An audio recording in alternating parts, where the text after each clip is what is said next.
अच्छा जी, अब हम रीडिंग ए का बताने लगे थे कि स्किमिंग एंड स्कैनिंग करनी है। स्किमिंग किन चीज़ों की करनी है? जो 4 पैराग्राफ आपने 2 मिनट के लिए स्किम करने हैं, उसके अंदर आपने टाइटल को देखना है, सब हेडिंग्स को देखना है, नेम्स नंबर्स को देखना है, एडजेक्टिव्स को देखना है, सीक्वेंशियल एक्सप्रेशंस को देखना है, फ्रीक्वेंसी एक्सप्रेशंस को देखना है, स्केल वर्ड्स देखने हैं, नेगेटिव एक्सप्रेशंस देखने हैं। ये जो वर्ड्स आपने देखने हैं, ठीक है। आपको एक चीज़ बता दी गई है कि जो पैराग्राफ एक टॉपिक होगा ना, फॉर एग्जांपल एक्यूपंक्चर है, या फॉर एग्जांपल कोई भी डिजीज़ है, कोई ट्रीटमेंट है, फॉर डायबिटीज़ है फॉर एग्जांपल, तो उस टॉपिक के ऊपर, उस थीम के ऊपर 4 पैराग्राफ होंगे। उन 4 पैराग्राफ में से आपने ये चीज़ें हाईलाइट करनी है। 2 मिनट की जब आप स्कीमिंग अच्छी से कर लेते हैं, उसके बाद आपने क्वेश्चन को पढ़ना है, ठीक है। तो क्वेश्चन को पढ़ते हुए आपने स्कैन करना है, ठीक है। स्कैन क्या होता है जी? कि आपने जो इन्फॉर्मेशन आपने क्वेश्चन के अंदर देखी है, वो इन्फॉर्मेशन आपने पैराग्राफ के अंदर ढूंढनी है। और रीडिंग के अंदर स्पेलिंग मिस्टेक की कोई गुंजाइश नहीं, सेम टू सेम आपने जो चीज़ देखी है, सेम टू सेम चीज़ आपने लिखनी है, ठीक है। बी के अंदर क्या है जी? बी के अंदर भी वर्क प्लेस टेक्स्ट होते हैं, ठीक है। और वर्क प्लेस टेक्स्ट में गाइडलाइंस होती हैं, अपडेट्स होती हैं, पॉलिसीज होते हैं, मेमोज होते हैं, ठीक है। और आपने इम्प्रूव कैसे करना है? आप वर्क प्लेस डॉक्यूमेंट जितने भी आपके डिपार्टमेंट के अंदर कोई आती है, किसी चीज़ की इन्फॉर्मेशन आती है, ईमेल्स आती हैं, कोई नोटिस बोर्ड लगाता है, उसको पढ़ा करें, उसको देखें कि इसका मकसद क्या है, इसका जिस्ट क्या है, कंक्लूजन क्या है।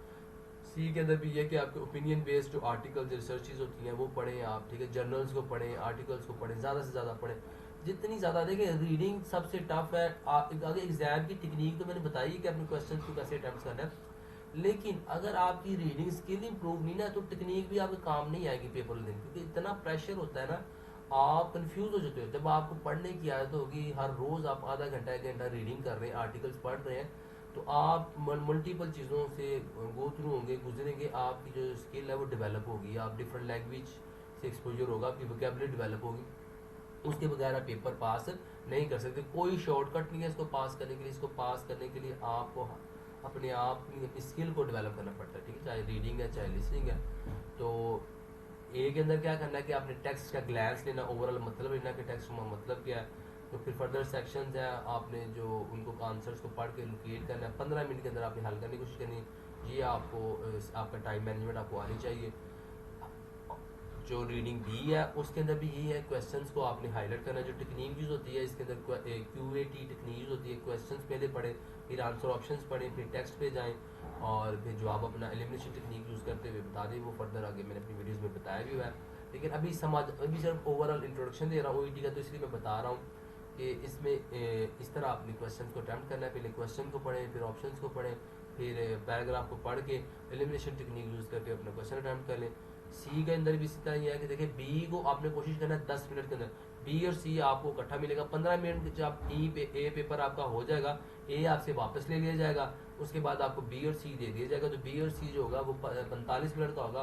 45 मिनट में 10 मिनट आपने कोशिश करनी है बी को देने हैं, 35 मिनट आपने सी को देने हैं। अगर आप इस तरह टाइम डिवाइड करना सीख जाते हैं प्रैक्टिस टेस्ट के अंदर भी, तो आप मॉक टेस्ट लाजमी दें। विदाउट मॉक टेस्ट आप टेस्ट बुक ना करवाएं। मॉक टेस्ट देने से आप जो है ना एग्जाम सिचुएशन से फेमिलियर हो जाते हैं। और अगर कोई मॉक टेस्ट देना चाहता है यूहानाबाद में, तो वो कॉन्टैक्ट कर सकते हैं। कोई मेरी अकेडमी यूहानाबाद में, तो हम यूहानाबाद में मॉक टेस्ट कंडक्ट करवाते हैं।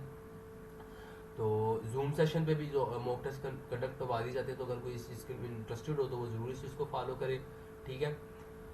हर क्वेश्चन को इंडिविजुअली अपने अप्रोच करना है। अच्छा जी, अब आ जाते हैं राइटिंग की तरफ। जल्दी से मैं कंक्लूड करूंगा। राइटिंग में क्या होता है कि वो जो रेफरल लेटर होता है, राइटिंग के जो टोटल मार्क्स है ना, ये साइड पे लिखा हुआ है कि वो आपका पर्पस देखते हैं कि आपको पर्पस लिखना आता है। कॉन्टेक्स्ट आपने जो चूज़ किया है, केस नोट्स में से कौन कौन सी चीज़ें आपने सेलेक्ट की हैं, उसके नंबर होते हैं। कंसिस्टेंसी और क्लैरिटी होती है कि जो पैराग्राफ में आपने आइडियाज़ अपने दिए है वो क्लियर है। जनरा के अंदर लैंग्वेज आप जो यूज़ कर रहे हैं वो उसके बारे में है कि जो मेडिकल लैंग्वेज है, टर्मिनोलॉजी से रिलेटेड है। ऑर्गेनाइजेशनल लेआउट है कि जो आपने लेटर शुरू से स्टार्ट किया है एंड तक वो कैसा लिखा है। और लैंग्वेज आपने जो वर्ड्स यूज़ किए हैं, ग्रामेटिकल, वोकैबुलरी, स्पेलिंग, पंक्चुएशन, ये सारी चीज़ें इसके अंदर आ जाती हैं। इन सब के नंबर साइड पे लिखे हुए हैं। पर्पस की 0 to 3 है। बाकी कॉन्टेक्ट से लेके लैंग्वेज से 0 to 7 है। टोटल नंबर 38 बनते हैं। पासिंग मार्क्स आपके 27 है। एटलीस्ट 27 नंबर अगर आपके अंदर राइटिंग के अंदर आते हैं तो आपका बी ग्रेड आएगा, ठीक है। ये बी ग्रेड के मार्क्स मैं आपको बता रहा हूँ। बी ग्रेड लेने के लिए आपको एटलीस्ट 27 लेने चाहिए। तो आप अपना टारगेट 30 का रखें, ताकि 30 नंबर का टारगेट रखेंगे तो एग्जाम में C+ भी आ जाएगा, तो आप पास हो जाएंगे। ये सारी चीज़ें जो कॉन्टेक्स्ट, कंसेंसिटी और ये सारी चीज़ें, इसमें एक मेन कॉमन चीज़ क्या है लिखा हुआ है कि एक्यूरेट फॉर द रीडर। जो रीडर पढ़ रहा है उसको इन चीज़ों की समझ आनी चाहिए। सारा फोकस आपका ये होना चाहिए कि जब आप लेटर लिख रहे हैं तो जो रीडर है ना उसको आपने एड्रेस करना, उसकी इन्फॉर्मेशन आपने उसको क्लियर करनी है।